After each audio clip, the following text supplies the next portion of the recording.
بسم الله الرحمن الرحیم. باب صوم. دریم باب محموز و معطل او د مضاف په ګردانونو کې دی. ما قبل سره ربط دی چې ما قبل کې د ابواب بیانو دلته راغی د پر قواعد بیانې دی. ما قبل سره ربط شوغه. دریم باب په دریو فصل باندې مشتمل دی. په اول فصل کې د محموز قواعد بیانېږي یو، او دویم د محموز ګردانونه بیانېږي. گویا چې اول فصل دو اقسام ته تقسیم دی. اول نمبر فصل کې با قسم کې با د قواعد بیان کیږي او دویم قسم کې به د ګردانونه بیان کیږي.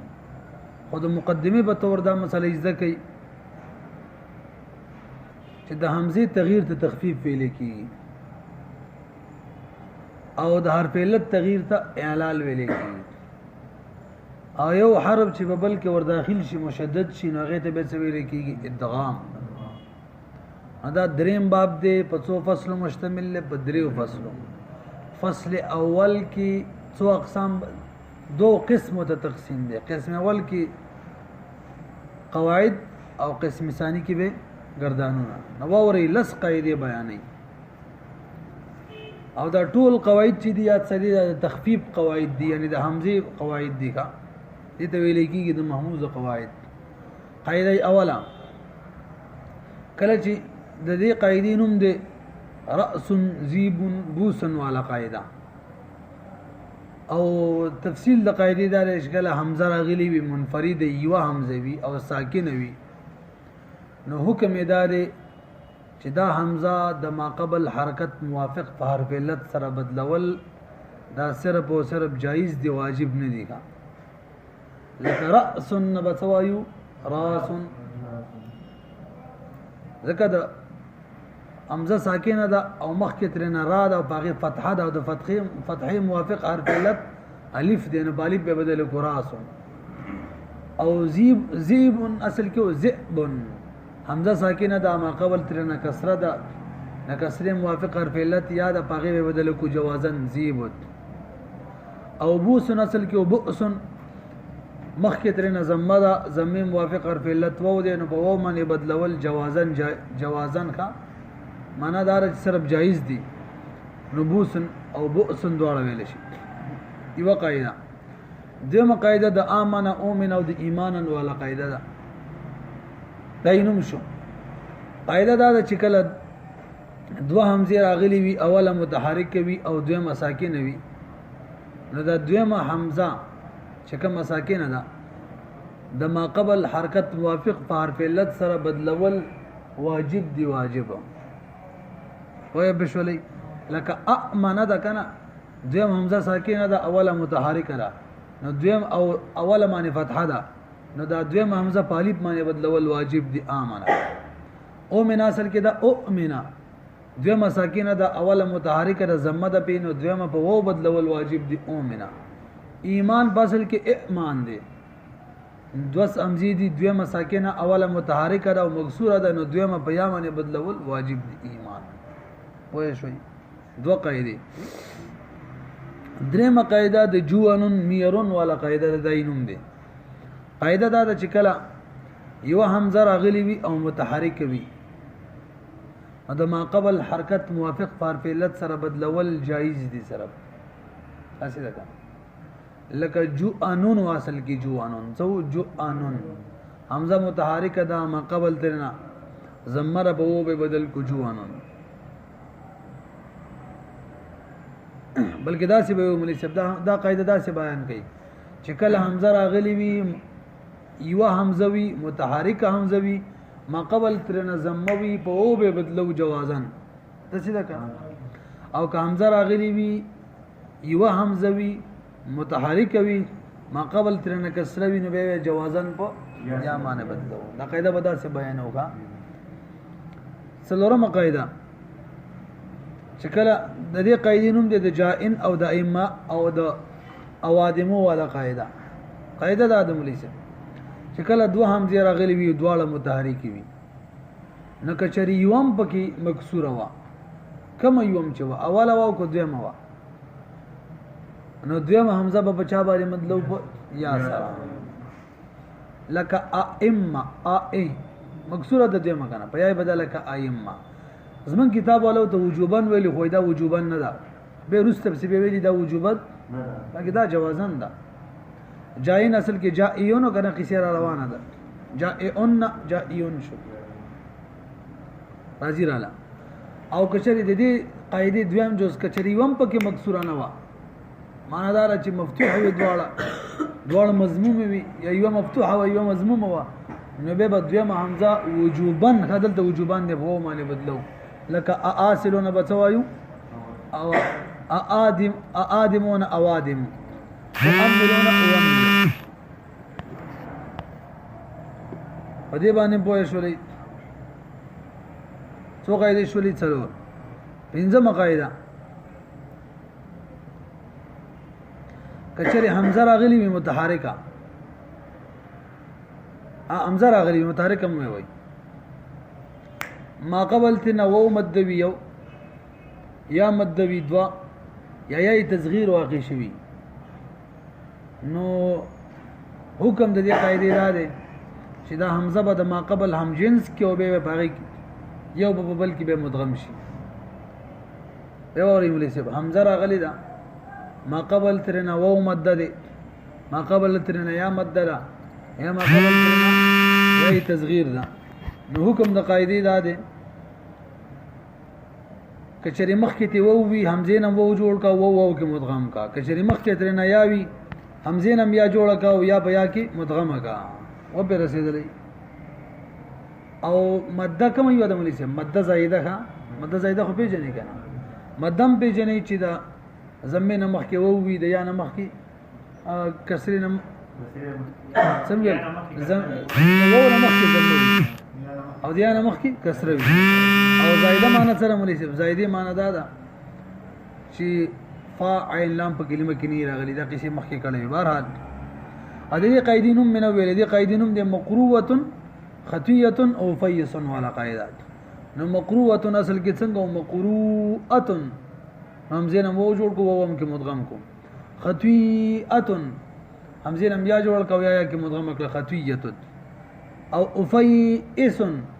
همزه نم یا جوړ کو یا کې مدغم کړه افیس دا راغی مثال لچې ای تصغیر وی بهرحال څو قاعده شولې پینځه شپږم قاعده ته بلغو کې دی ښا شپږم قاعده دا د کله چې د الف مفاعل نفس حمزه راغلی وي مخ کې دی یانا الف مفاعل نفس حمزه راغلی وي خدا حمزه د یانا مخ کې وي نو حکم دار چې دا حمزه به بچا باندې بدل شي په یا سره بدلیږي پوه شولې په دې مثال لګو ګد لکه خطوایا چې دا خطوایا د چا جمع ده خطویاتن بر غورې ټول به موږ توجه رانیږي د خطویاتن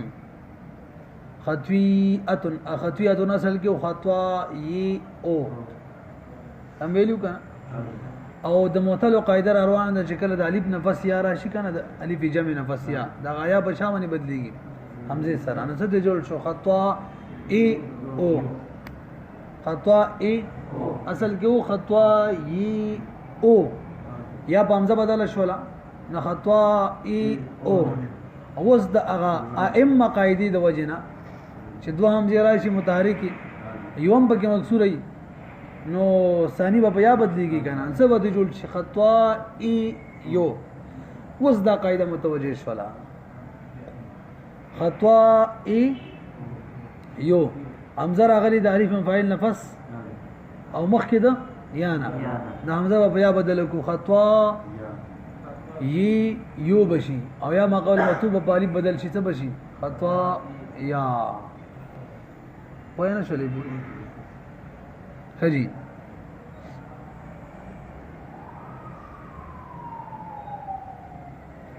دا خبره مې وکړه لکه چې دا خطوا یو بشي کنه دا حمزه چې د خطوا ای یو خطوا ای دغه په یای مفتوحه بدلو که خطوا یو بشي خطوا یو به اوري مې سب سر نور کېږي دا ګران هم دا اصل څنګه خطوا ی او متعلق قاعده په جمعنی یا په حمزه بدل شو څه شو خطا ای او او به د ائمه قاعده د وجنه دویم حمزه په یا بدل شو خطا ای یو به دې قاعده د وجنه دا خطا ای یو دا حمزه چې دا په یا مفتوحه بدل شوله خطا یا یو شو یا مقبل نوتوب بالی بدل شو خطا یا شو څو قاعده شولې شپږ ومه قاعده چې کله حمزه راغلی وي ساکنه او د غیر مده او غیر یای تصغیر نه پس کا یعنی مخکې ترنه یای مخکې ترنه مدم نوي یای تصغیر ترنه هم مخکې نوي او حمزه ساکنه راغلی نو حکم د قاعده دا دی چې دې حمزه حرکت به ما قبل تور کې حمزه به غرزه لکه یس الو دی کنه یس الو حمزه حرکت سین تور کې حمزه غرزه یس الو بشي څو قاعده شولې دې تر یس الو ولا قاعده وې دینم شو اتم قاعده د یرا یرا والا قاعده چمدغه قاعده را چمزه ساکن راغلی وي نته مخکې ترنه مده هم نوي یا تصغیر ترنه هم مخکې نوي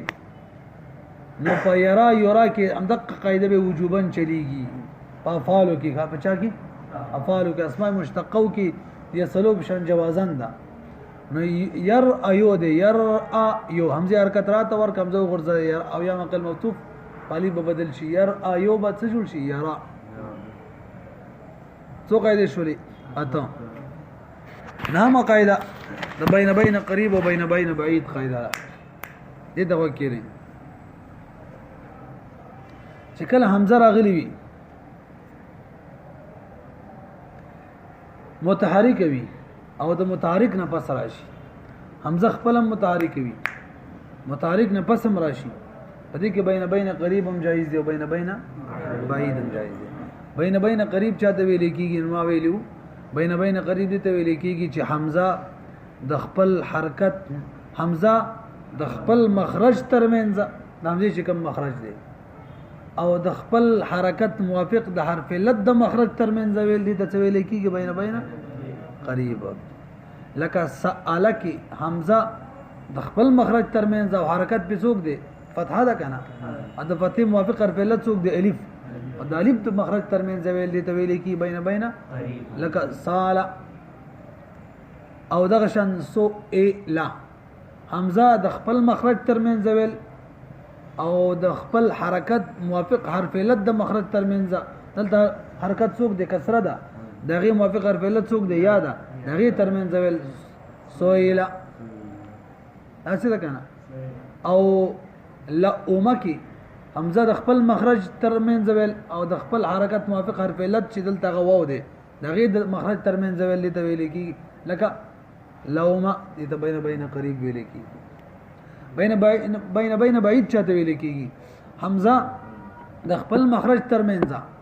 او د خپل او د ما قبل حرکت موافق حرف لد د مخرج ترمنځ ویل ته ویل کیږي بین بعیدا لکه ساره کې د سین حرکت څوک دی فتحه ده دغه موافق حرف لد الف دی دغه او د حمزه ترمنځ ویل سئله کې بسین باندې زمه ده نو ترمنځ ویل نو سئله کې بین بعید سوله راځي او سویله کې بین قریب سویله راځي سویله نور تاسو پیږئ ښا لوما کې بین قریب لوما او بین بعید لاما کما قبل حرکت فتحه ده کړه پوه شولې بي څو قاعده شولې لسمه قاعده دار شکل حمزه استفهام په حمزه باندې داخل شي نو سبق کو حمزه متحرک معنی حمزه استفهام داخل شي لکه انتم دې کې درې صورتونه جایز دي یو دارا چې تخفیف ولا کما قاعده ویلې کنه د اوادم والا انتم او انتم دمه با بین قریب و بین بعید هم پکې جایز ده انتم او دام جایز ده چې دواړو حمزو ترمنځ سره وړي مد راوړي مد انتم درې صورتونو کې جایز دي گردان ته وګورئ موږ دوه قسم دي په دې فصل کې یو قسم کې قواعد دي دویم قسم کې به گردانونه دي نو محموز گردان اخذا یاخذو کی درأس ولا قاعده جاری شو لکه یاخذو جوازن ویل شي اخذا فهو اخذ واخذ یوخذو کی یؤخذو ده بوس ولا قاعده کی جاری کیږي مقه ولا قاعده ده جوازن یوخذو یؤخذو هو مأخوذ کې به دا غول قاعده د رأس والا ده الامر منه خذ دا اصل کې څنګه او خذ دا څه وکنه نو برو ګر انګلیش لکه دا د یاخذون جوړ شوی یا خذو حمزه حرکت چې کوم یا ته ورکړل شو حمزه ساکنه ده کنه نه رشته دي خبره روانه ده دا هم ویلی دا خلاف القياس ده خلاف القياس ده کنه صحیح ده اصل کې او خذ ول بکارو ورنه یانو لا تاخذ دلته مرأس والدا الظرف منه ماخذ کې مرأس والا چلیږي ولاله منه میخذ کې رزيب والا میخذه میخاز ټول کې رزيب والا وتسنیتهما ماخذان کې مرأس والا میخذان کې به رزيب والا ټول والا قاعده چلیږي کې سوچمي والجمع منهما ماخذ کې نه ده ماخذ افل تزيين اخذ دلته کوم چلی درې ده امانه والا ده وجوبا وبالب بدلیږي اخذ والمؤنث منه اخذ وتسنيتهما اخذان دلته به امانه والا ده اخذ يعني والجمع منهم اخذون واواخذ اصل کې څنګه اخذ دلته اواصل ولا صدر مقاعده وچلې دلا واخذن واخذيات په بنه شولې به ذکر کړی چې خذ خلاف قياس خذ شوی ښا اصل کې څنګه پکارو او خذ پکارو او خذ کنه او خذ نو بده کې کومه قاعده چلیږي او مینه والا کنه او خذ پکارو خلاف القياس شوی دی خذ نو دې کې صرف او صرف یو صورت جایز دی خلاف القياس خذ بس همدغه شان په اکله کې یاکلوا کې کل او په امر مرو کې مرهم ویل شي وای شو لپی په فرق دار چې په خذ کې صرف یو صورت جایز دی صرف خلاف القياس او په اکله یاکلوا کې کل ویل او یامروا کې مر ویل دا جایز دی ښا نور ابل طریقه په دې کې کول شي یعنی کوم چې موافق القياس دا هم به جایز ده او کل او مر دا هم به جایز ده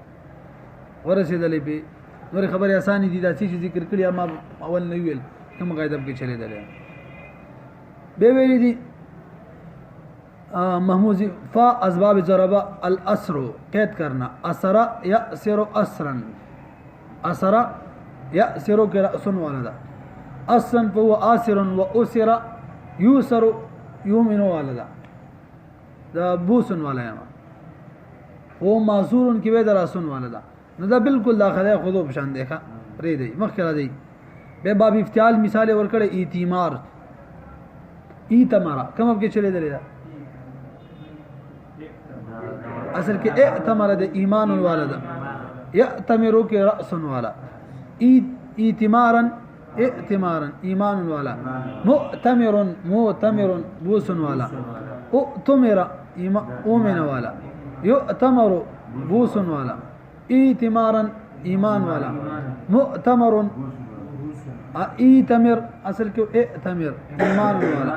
لا تأتمر لا تأتمر رأس والا ازر بینو مؤتمر موتمر بوس والا پیګه پیګنا بهرحال بے باب استفعال مثال ذکر کړل استئذان استأذن رأس والا يستأذن رأس والا استئذانا بير ذئب والا او مستأذن رأس والا واستؤذن بوس والا يستأذن راس والا مستأذن رأس والا اول الامر استأذن رأس والا والله انه لا تستأذن رأس والا ازر بینو مستأذن رأس والا ټول رأس والا خو به شوري برحال اوس فائدې دي دوا اوله فائدہ دا چې کله محموز عین وي او ثلاثي مجرد وي محموز عین دا غي په ماضي کې په ټول ځایو کې به بین قاعده ولا چلیږي لکه سأل ده کنه سأل سألوا ټول کې ور بین قریب او بین بعید پکې چلیږي سأل قریب او بعید والا یو شان ویل کېږي ځکه مخکې د پتا ده هغه باندې خپل پتا ده او د دې په مضارع کې يسألو کې به کومه قاعده چلیږي يسألو کې دا شو د يسألو خپل قاعده وکنه ومه قاعده ومه چې حمزه ساکنه وي او مخکې ترنه غیر مده او غیر تصغیر وي ویلې مو کنه حمزه حرکت به ما قبل تور کې حمزه وګرځي دا یو قاعده شو یو فائدہ شو دیمه فائدہ دا چې محموز اللام وي لکه قرأ یقرأ نو بده په ماضی کې بین قریب چلیږي ماضی مجهوله کې او معلومه کې بین قریب او بعید دواړه یعنی ماضی معلومه کې بین چلیږي او قرئه مجهوله کې د میرون والا چلیږي او په مضارع کې یقرأ